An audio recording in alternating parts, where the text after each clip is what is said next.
Hello everyone, welcome to True IAS. दोस्तों, बात करते हैं आगे वेस्टर्न इंडिया के कंटेक्स्ट में। हम तीन रीजन्स को देखते हैं। एक आपका गुजरात, मालवा, सेंट्रल इंडिया, और थोड़ा सा मैंने आपको बताया था इस चैप्टर के इंट्रोडक्शन में कि मालवा रीजन को आप गुजरात को इंक्लूड करके माना करो। इस चैप्टर में या फिर आई थिंक प्रीवियस चैप्टर में दिल्ली सल्तनत के टाइम पीरियड पर मैंने आपको बताया था। और उसके बाद आपका मेवाड़ रीजन जो कि आपका राजस्थान में पड़ता है। ठीक है, हम सबसे पहले फोकस करते हैं गुजरात की हिस्ट्री को पढ़ते हैं यहाँ पर। और ये जो कंटेम्प्रेरी थे यहाँ पर इस टाइम पर विजयनगर एम्पायर के, बेवानी किंगडम के और दिल्ली सल्तनत के, तो इनका स्ट्रक्चर क्या था। गुजरात जो है दिल्ली सल्तनत के कंटेक्स्ट में अगर आप उसकी बात करो तो it was one of the richest provinces of the Delhi सल्तनत। यहाँ पर हैंडीक्राफ्ट्स का काम बहुत अच्छा था, उपजाऊ भूमि थी। देख रहे हो, गुजरात के अंदर उस टाइम पर उपजाऊ भूमि थी, फर्टाइल लैंड अवेलेबल थे। आज गुजरात कैसा है बताओ? खेती बाड़ी करने के लिए अच्छा है गुजरात? बिल्कुल नहीं, सूखा पड़ा हुआ है। रन ऑफ कच्छ को आप देख लो, है ना। और यहाँ पर समुद्र से कनेक्ट होते हुए जो पोर्ट्स जो डेवलप हुए, वहाँ से फॉरेन व्यापार बहुत अच्छा हो सकता था। अलाउद्दीन खिलजी, खिलजी डायनेस्टी का दिल्ली सल्तनत का जो रूलर था, ये पहला ऐसा सुल्तान था जिसने गुजरात को एनेक्स करा था और उसको मर्ज कर दिया था, दिल्ली सल्तनत का पार्ट बना दिया था 1297 CE में। And since then it remained under the Turkish governors of the saltanat, जिसको अलाउद्दीन खिलजी ने अपॉइंट करा था कि मैं तो दिल्ली में बिजी रहूँगा, तुम यहाँ पर जो है अपॉइंटेड रहो और इसको देखो कि इसके ऊपर कोई कब्जा ना कर ले। बिकॉज ये काफ़ी ज़्यादा हमारे लिए एक इंपॉर्टेंट स्ट्रैटेजिक लोकेशन हो सकती है West Asia, Central Asia, Middle East के साथ व्यापार करने के लिए, उनके साथ वेरियस आइटम्स, कमोडिटीज़ और सर्विसेज की सर्विसेज का इम्पोर्ट एक्सपोर्ट करने के लिए। तो अंडर फिरोज शाह तुगलक, आगे जब हम लोग तुगलक डायनेस्टी की तरफ बढ़ते तो अंडर फिरोज शाह तुगलक गुजरात जो है यहाँ पर एक गवर्नर जो था इन्होंने बैठा दिया था, just like Alauddin Khilji. And according to the historian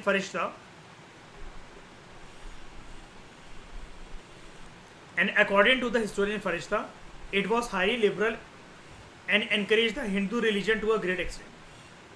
ठीक है, कौन? फिरोज शाह तुगलक की यहाँ पर बात हो रही है। He was highly liberal and encouraged Hindu religion to a great extent.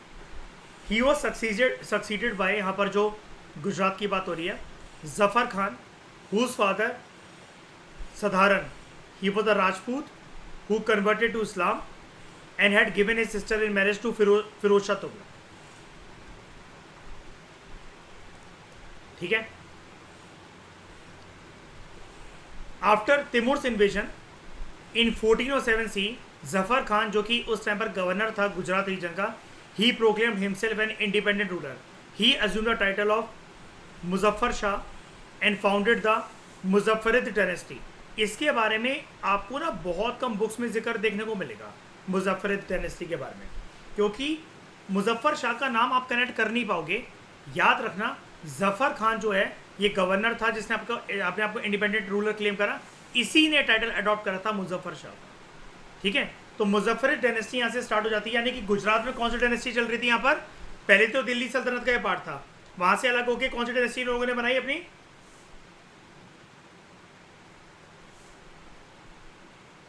मुजफ्फरिद dynasty. और ये किसने स्टैब्लिश करी थी डायनेस्टी?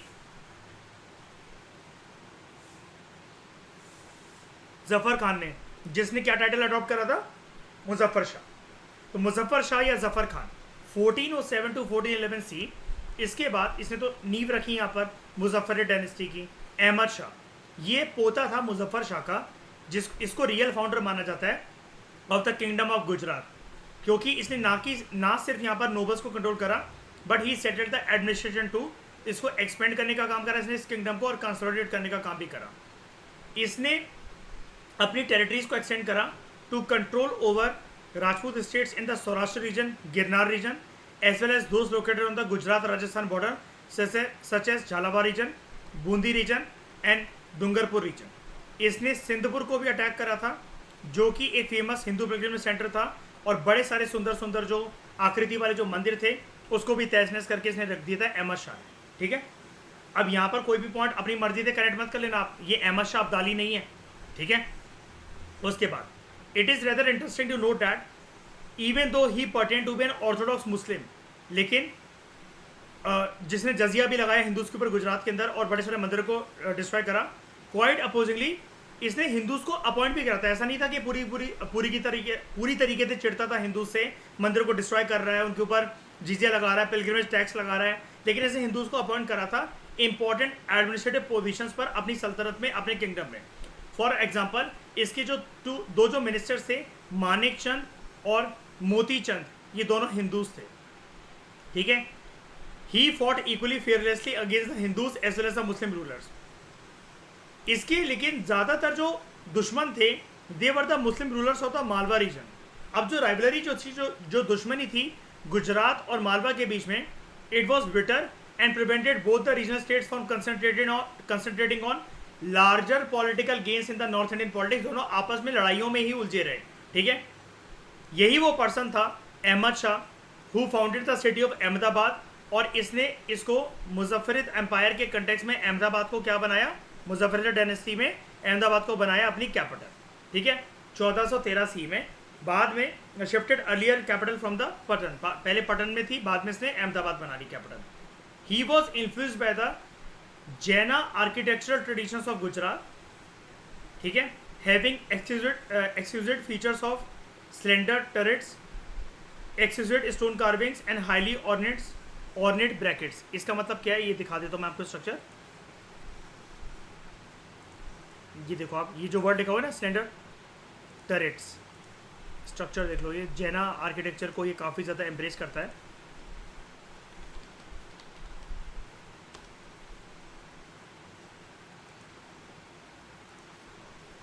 इस तरीके के जो ये फोर्टिफाइड वॉल्स में, जो फोर्ट्स में, किलों में जो दीवारें होती है ना टॉप के ऊपर चढ़ने के ऊपर, यहाँ पर सोल्जर्स क्या कर सकते हैं, खड़े हो सकते हैं, तैनात हो सकते हैं आराम से।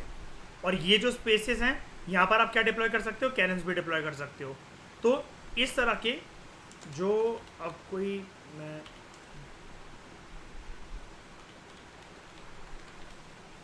जैन आर्किटेक्चर शायद से मिले इसका, हाँ, इस तरीके के आप फेमस जैन मंदिर मान लो। ये जो ऊपर जो इसके ये जो ऐसे ऐसे करके जो बने हुए हैं, इनके अंदर जो आपको इंटरस्पेसिंग देखने को मिल रही है, इसको बोला जा रहा है यहाँ पर, इसको बोला जाता है ये स्लेंडर टर्रेट्स, ठीक है। And he build beautiful buildings like the Jami मस्जिद एंड 3 दरवाज़ा, and beautified the city with gardens, palaces and bazaars. Gujarat की बात हो रही है यहाँ पर, ठीक है। तो जामी मस्जिद मैं आपको दिखा देता हूँ।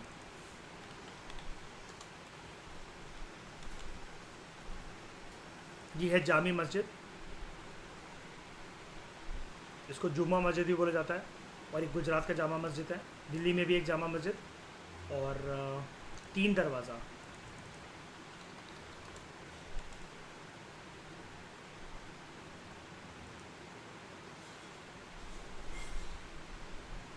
ये रोड पे ही बना हुआ है ये, ठीक है। मतलब अब यहाँ से सड़क पास होती है, देखो 1 2 3 दरवाजे, ठीक है, इसका नाम है 3 दरवाज़ा। उसके बाद he was also noted for imparting justice, न्याय भी देने की दम रखता था। For example he publicly executed his दामाद, his son in law, who had murdered an innocent man, ठीक है। तो टॉलरेंट था काफ़ी ज़्यादा। अहमद शाह की डेथ के बाद 1441 सी में इसका सबसे बड़ा जो बेटा था मोहम्मद शाह, ये गद्दी पर बैठता है, जिसको बोला जाता है as Zarbakhsh. In 1451 C he was killed by conspirators. Mohammad Shah जो था, he was followed by 2 weak rulers, later nobles raise Fateh Khan, जो कि पोता था अहमद शाह का गद्दी पर, and he to the title of Mahmud Begara, and he was the ablest ruler of this dynasty. कौन सी डायनेस्टी की यहाँ पर बात हो रही है, मुजफ्फरिद डायनेस्टी की। उसके बाद महमूद बेगरा, या इसको महमूद बेगारा भी बोला जाता है, 1459 टू 1511 सी, काफ़ी ज़्यादा बड़ी टाइमलाइन है इसकी।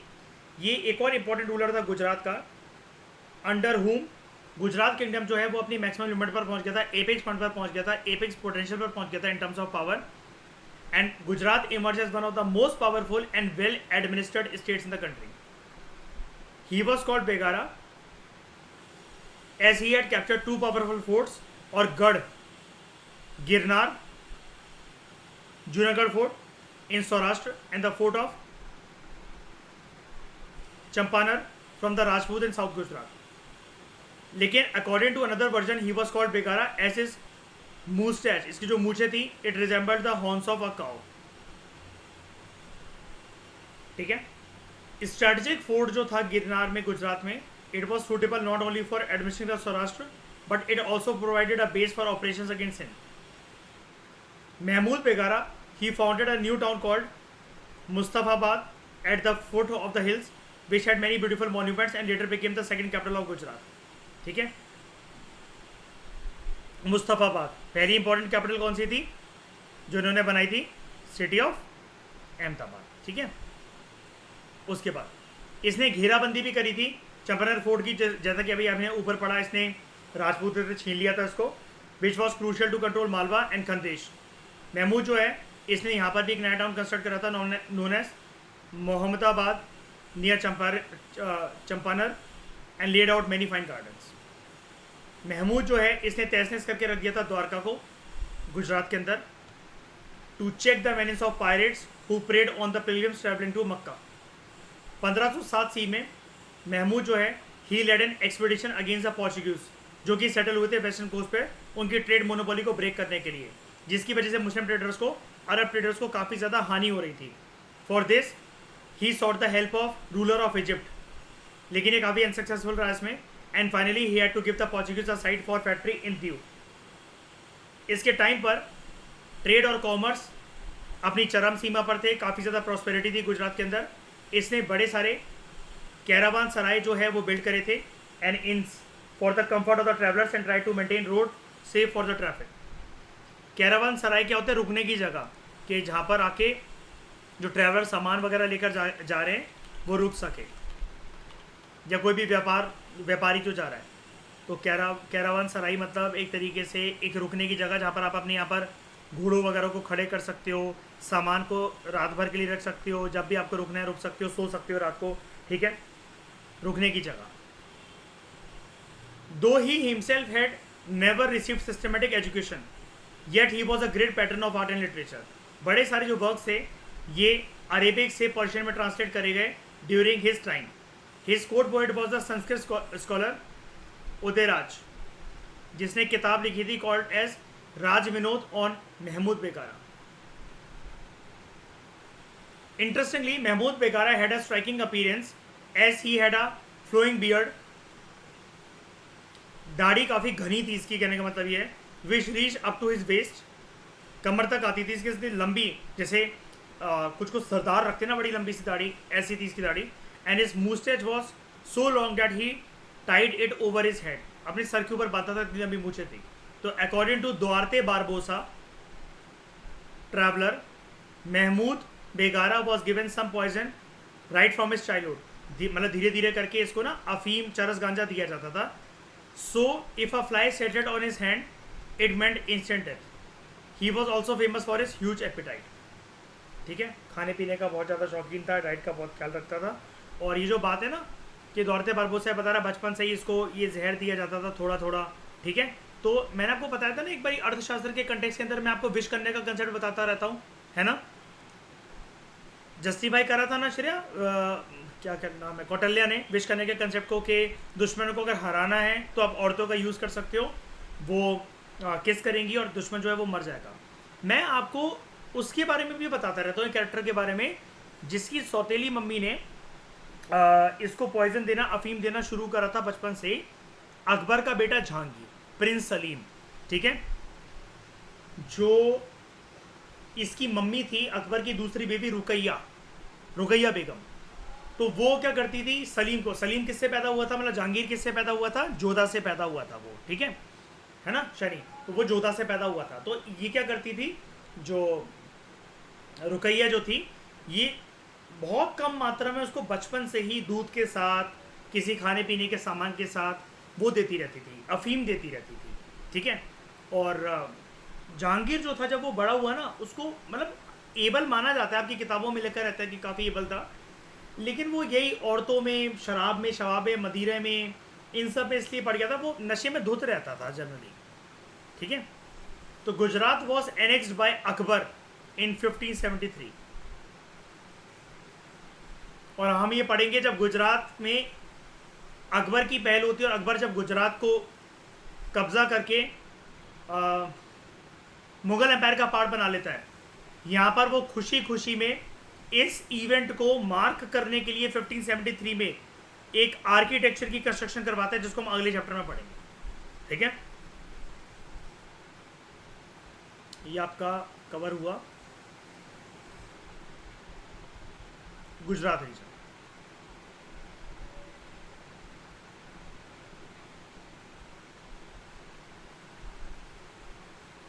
बात करते हैं उसके बाद मालवा की। मालवा दिल्ली सल्तनत का साउथ वेस्ट प्रोविंस रह चुका था। इसको कॉन्कर करा था अलाउद्दीन खिलजी ने 1310 सी में, and it remained the part of Delhi Sultanate till the death of Firoz Shah Tughlaq. Malwa region की काफ़ी स्ट्रेटेजिक पोजीशन थी because it was situated the high plateau between the rivers Narmada and Tapti, और यहाँ पर रूट जो थे बिटवीन रूट जो थी गुजरात और नॉर्थन इंडिया से कनेक्ट करते करते और नॉर्थ इंडिया और साउथ इंडिया से कनेक्ट करते करते सारी आपस में तालमेल खाती थी, मतलब क्रिस क्रॉस कनेक्शन था यहाँ पर रूट्स का। So if any of the powerful states of the region could extend its control over Malwa, वो नॉर्दर्न इंडिया को पूरी की पूरी तरीके से डोमिनेट कर सकता था। इतना स्ट्रेटेजिक पॉइंट था मालवा रीजन का। मतलब कुल मिलाकर सेंट्रल इंडिया ही तो हो जाता है ये। आप चारों दिशाओं में, जैसे ये मालवा रीजन है, आप चारों दिशाओं के ऊपर जो है आप अपनी पकड़ बना कर रख सकते हो। ठीक है, उसके बाद after the invasion of Timur in 1401 CE, Dilawar Khan Ghori who belonged to the court of Firoz Shah Tughlaq, इसने अपनी दिल्ली सल्तनत से जो वफादारी थी वो तोड़ दी। Though he did not take the royal title of sultan. Dilawar जो है he shifted the capital from Dhar to Mandu, renaming it Shadiabad, the city of joy, which was highly defensible and which had a great deal of natural beauty. तो दिलावर खान की death के बाद इन 1405 CE इसका जो बेटा था अल्ब खान की गद्दी पर बैठता है and he acquired the title of Hoshang Shah. हम बात करते हैं होशांग शाह के बारे में 1406 टू 1435 CE। ये पहला फॉर्मल तरीके से अपॉइंट करा गया इस्लामिक रूलर था मालवा रीजन का, who was very bold and ambitious ruler. An interesting account of his boldness ये हम जान सकते हैं। It could be ascertained by his rather unconventional way of obtaining the finest elephants from the Odisha 1421 CE में। जब ओडिशा का जो राजा था he had refused to send him the best elephants, he himself, Hoshang Shah की बात हो रही है, he himself with 1000 soldiers reached Jajpur in Odisha and distinguished themselves as merchants of other things including the king's favorite horses। जब राजा inspect करने आए इन घोड़ों को, होशांग शाह के जो सोल्जर्स थे they captured him and he let him free only after the king promise to give 100 of the very best elephants and to let him out of the Odisha safely. Odisha के राजा को ही कब्जा, मतलब इन्होंने एक तरीके से किडनैप कर लिया कि कैसे नहीं दोगे तुम हमारे घोड़े, और छल से उनके एरिया में घुस गया था ये अपने हज़ारों सैनिक को लेकर। सिर्फ घोड़े की बात करो मैं, सॉरी, कैसे नहीं दोगे तुम हमें हाथी, इसको कुछ हाथी चाहिए थे, 100 हाथी चाहिए थे, बेस्ट क्वालिटी के एलिफेंट चाहिए थे, और इसने ये भी प्रॉमिस दिया कि सेफली तुम हमें ओडिशा से बाहर भेजने का रास्ता दिखाओगे।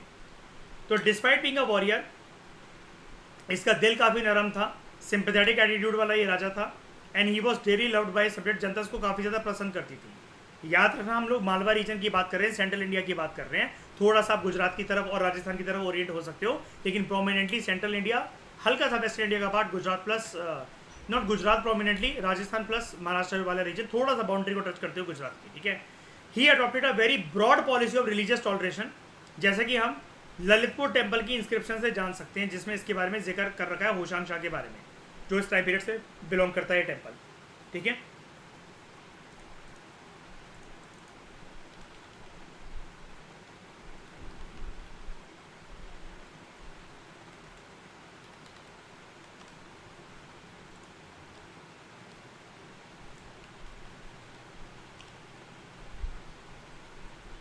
ललितपुर टेम्पल जो है ना, इसके बारे में आप जान चुके हो। यूपी में इसी को कहा जाता है 10 अवतार टेम्पल, याद है, पढ़ा था हमने प्रीवियस चैप्टर में, एनसीईआरटीज में भी दे रखा है ये।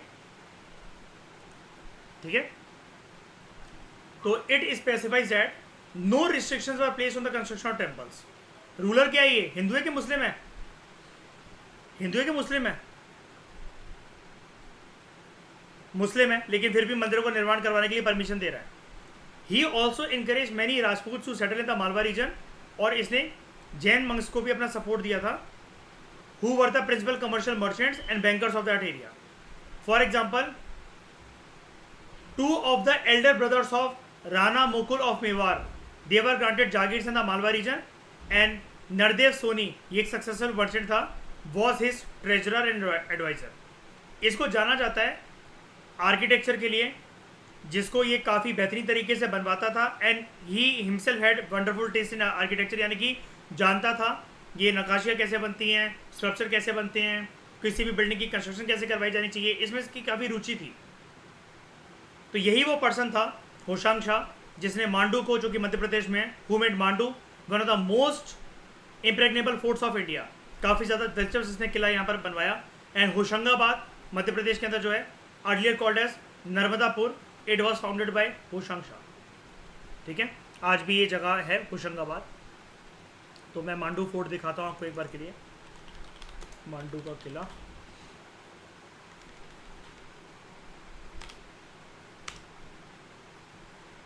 ये देखो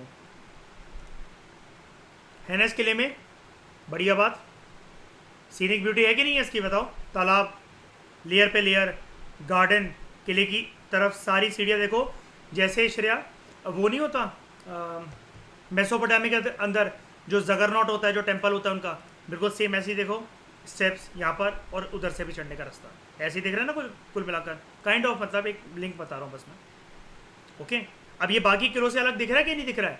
मैग्निफिसेंट स्ट्रक्चर दिख रहा है आप लोगों को कि नहीं?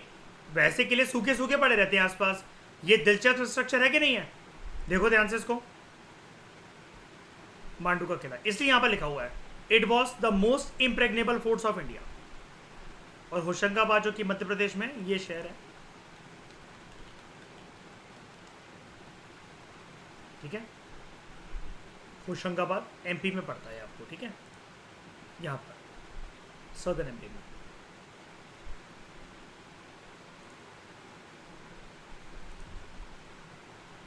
उसके बाद महमूद खलजी, मालवा रीजन से. खिलजी डायनेस्टी नॉर्थ इंडिया की, और महमूद खलजी का कुछ लेना देना नहीं है, तो कंफ्यूज मत होना आप. ठीक है, महमूद खलजी 1436 to 1469 सी. महमूद खलजी ने अपने आप को सुल्तान डिक्लेयर कर लिया after assassinating Mohammed the son of Hoshang Shah. इसका जो बेटा था होशांग शाह का, गद्दी पर बैठा था होशांग शाह के मरने के बाद, लेकिन महमूद खलजी ने इसको मार दिया. इसके कार्यकाल में मालवा सल्तनत जो है अपने हाईएस्ट पीक पर पहुंच गया.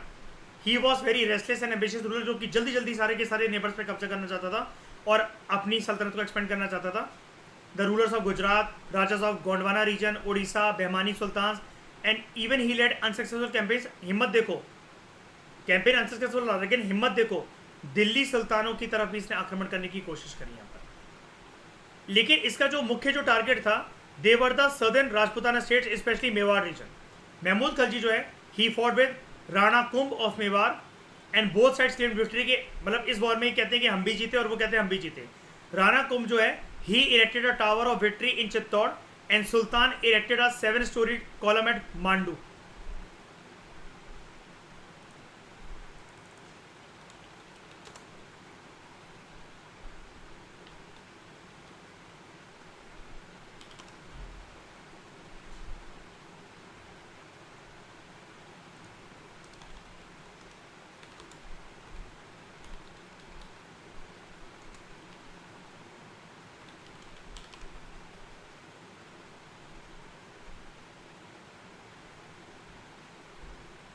नहीं मिलेगा नहीं आपको.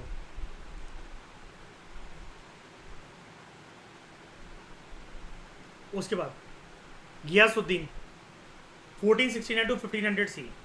महमूद जो है, he was succeeded by his eldest son Ghiyasuddin, who was a pleasure seeker. मतलब ये मस्त अपना नाच गाने, शराब शवाब इस पे रहता था. And he devoted himself to women and music, नाच गाना और औरतें. He constructed the Jahaz Mahal for housing women, numbering in thousands of his harem. मतलब अब ये औरतें कहाँ से आती थी?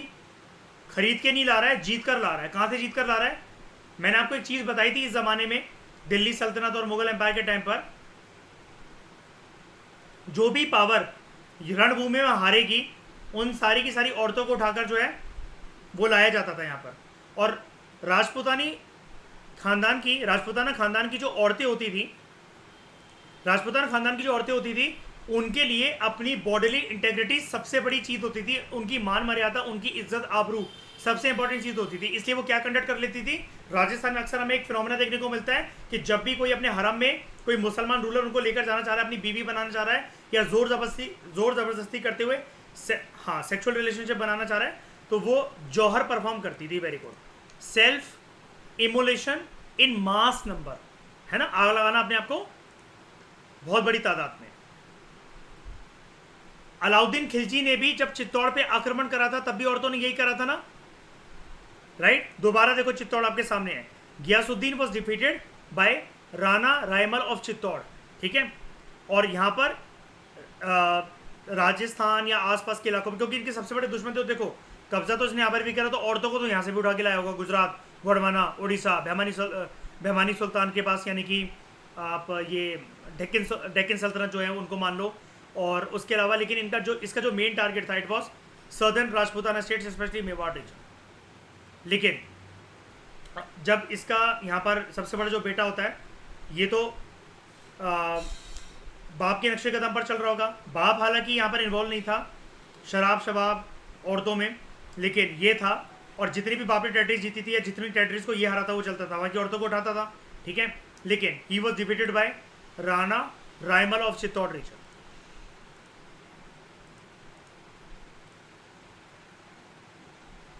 जहाज में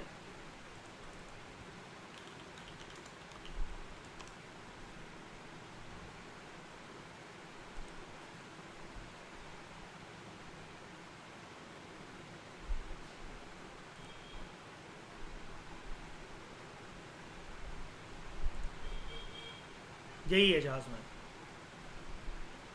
इसमें एक मतलब देखो क्या होता है आगे जाकर, जैसे इसने हम लोग उसके बारे में नहीं पढ़ते थे कुतुब मीनार वगैरह के बारे में, कि आगे जाके इसने फर्दर कंस्ट्रक्शन ये जो है यहाँ पर करवाई, तो ऐसे ही इसको ये बोला जाता है।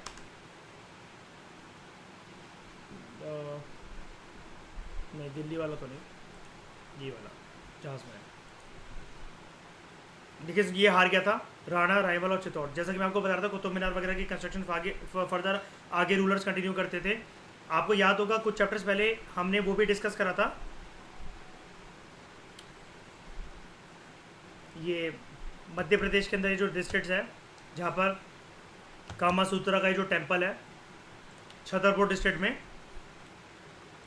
खजुराहो टेम्पल्स, ठीक है, उसकी भी तो कंस्ट्रक्शन आगे आगे चलते चलते वो बढ़ बढ़कर हुई थी, जो कॉम्प्लेक्सेस जो बनवाए गए थे आगे वाले रूलर्स के द्वारा, ठीक है। तो Mahmud Shah to 1510 to 1531 CE, he was a last ruler of the Khalji dynasty of Malwa. ये याद रखना, दिल्ली सल्तनत वाली खलजी डायनेस्टी नहीं है, इसने जो स्टार्ट करी थी महमूद खलजी ने। इसका कुछ लेना देना नहीं है जलालुद्दीन खिलजी के साथ या अलाउद्दीन खिलजी के साथ, ठीक है।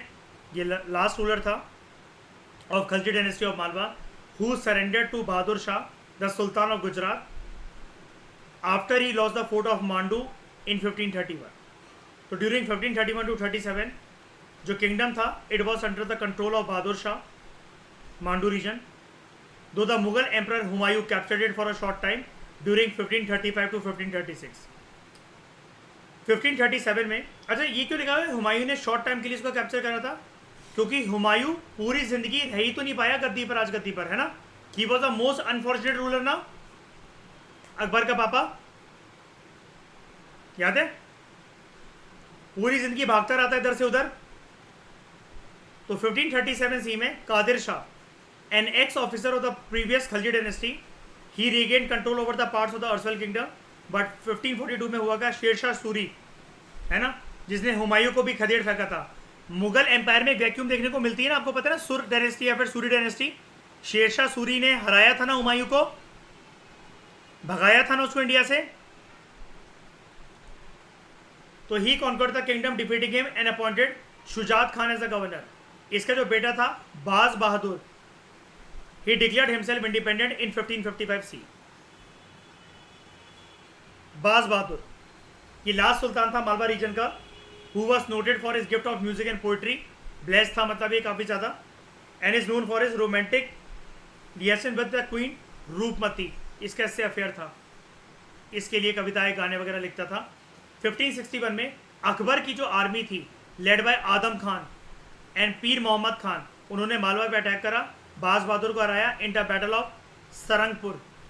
ये हम पढ़ेंगे भी अगले चैप्टर में मुगल एम्पायर में। तो एक prominent reason for the Adham Khan's attack seem to be his love for Rani Roopmati. Rani Roopmati जो है उसने जहर खा लिया था ये सुनते हुए कि मांडू जो है वो हार गया है, एंड बाज बहादुर उसके बाद खंदेश रीजन में भाग गया था। Akbar soon recalled Adham Khan and handed over command to Pir Mohammed who attack Khandesh and proceeded up to Burhanpur, ये एमपी में है, but was soon defeated and killed by coalition of 3 powers. Miran Mubarak Shah of Khandesh, Tufal Khan of Berar and Baz Bahadur, इनकी कोलिजन बनी थी, ठीक है। और पीर मोहम्मद खान, ठीक है, जो कि खंदेश गया अकबर के कहने पर, बुरहानपुर तक गया, ठीक है, लेकिन ये हार गया था क्योंकि यहाँ पर ट्राइलेटरल कोलिजन बन गई थी, 3 एक्सेस अलायंस बन गया था। मीरान मुबारक शाह टू का, ये खंदेश का रूलर था, बेरार रीजन का रूलर तुफल खान और बाज बहादुर जो कि वहाँ पर भागते हुए गया था। This confederacy, this 3 axis alliance, इनकी जो आर्मी थी, they pursued the Mughals and drove them out of the Malwa and thus Baz Bahadur regained his control for a brief period. 1562 में अकबर ने एक और आर्मी सेंड करी led by Abdullah Khan which finally defeated Baz Bahadur जो चित्तौड़ की तरफ भाग रहा था। He thus remained a fugitive at a number of ports until he surrendered in 1572 Akbar at Nagaur and Malwa and thus became a सूबा of the Mughal Empire। मारा नहीं अकबर ने से सूबेदार बना दिया। So, अब सूबेदार कौन होता है? जैसे दिल्ली सल्तनत में हम किसको कहते हैं? जागीर को कहते हैं ना, जागीरदार जो होती है, वैसे यहाँ पर मुगल एम्पायर के अंदर जो टर्म यूज होती थी वो होती थी सूबा या फिर सूबेदार, जो पर्सन होल्ड करेगा सूबा को। तो अमंग द मेनी बिल्डिंग्स, बड़े सारे prominent architectural designs, architectural features यहाँ पर हमें देखने को मिलते हैं मांडू रीजन में। Jami Masjid which was planned and begin by Hoshang Shah, completed by Mahmud Khalji. Hindola Mahal, Jami मस्जिद मैंने आपको दिखा दिया था।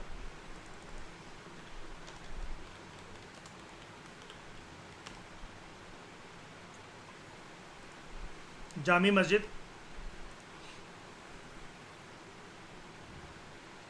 उसके बाद होशांग शाह के द्वारा ये शुरू करा गया था, कंप्लीटेड बाय महमूद खलजी।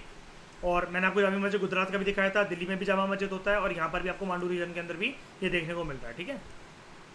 उसके बाद हिंडोला महल या हिंडोल महल,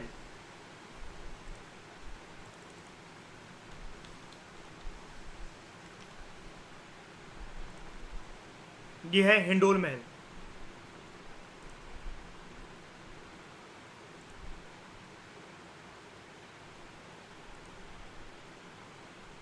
जहाज महल,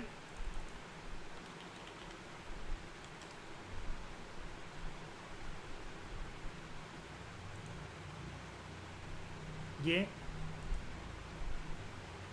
होशांग शाह की टॉम,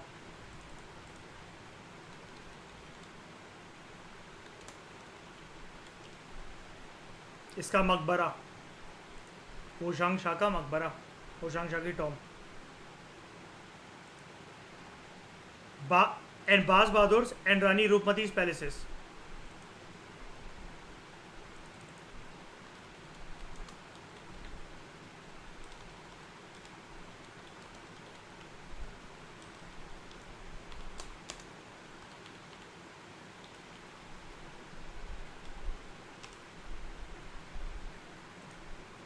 रानी रूपमती महल,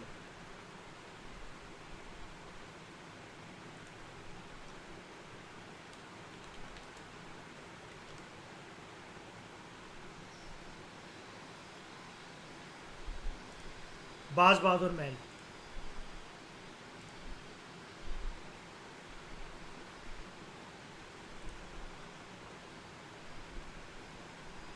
तो it is important to note that unlike the Gujarat style of architecture, Mandu architecture जो था मध्य प्रदेश के अंदर, it was massive due to the use of lofty plain for the buildings, ऊंची ऊंची दीवारें खड़ी करना, बड़ी बड़ी चट्टानें यूज़ करना, ठीक है। And there was a large scale use of coloured and glaze tiles which provided variety to the buildings, ठीक है। इस डिस्कशन में दोस्तों फिलहाल इतना ही। Thank you very much for discussion.